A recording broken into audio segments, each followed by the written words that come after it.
Donna is handing out a picture to everyone that I just wanted to reference in this testimonial.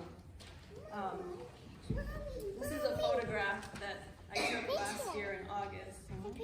And it's a photograph of, you'll see it, but it's the light coming in from one of the stained glass windows in the entryway of St. George.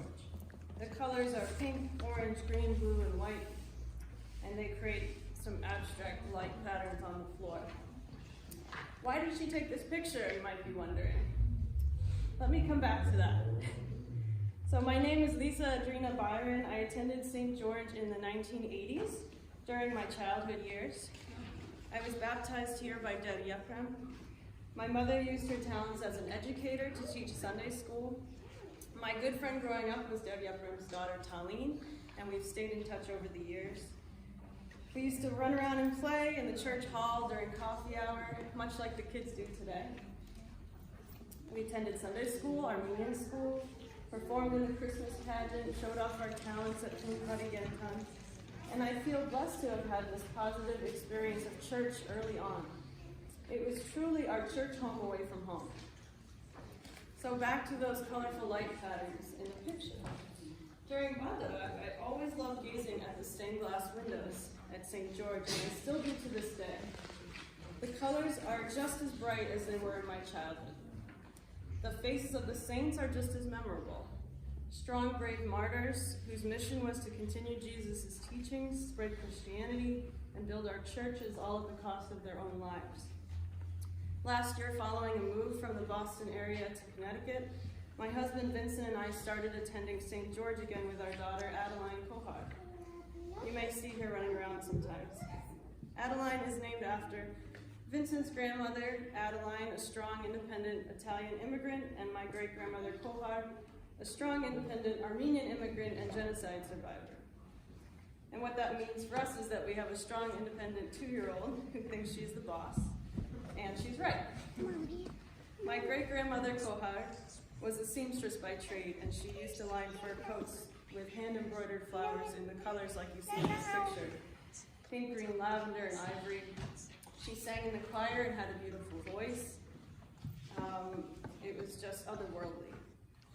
When we started coming to St. George last year, one of the first things I pointed out to my daughter Adeline were those light patterns reflected by the stained glass windows. She was just as taken with them as I.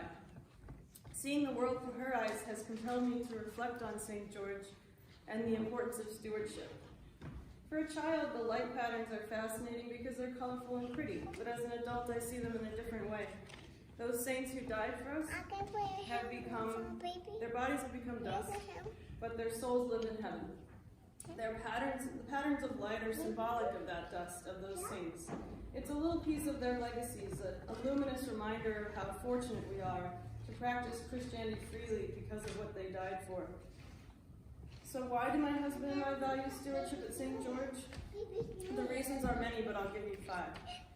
1, to be connected to a place of worship that can help guide our family through the ups and downs of life while keeping Christian values at the core. 2, to honor the legacy of family, my mother who taught Sunday school and helped out at St. George in any way she could, and my ancestors like great-grandmother Kohar, who made extreme sacrifices and survived impossible situations to come to New England and practice her Christian faith in a free land.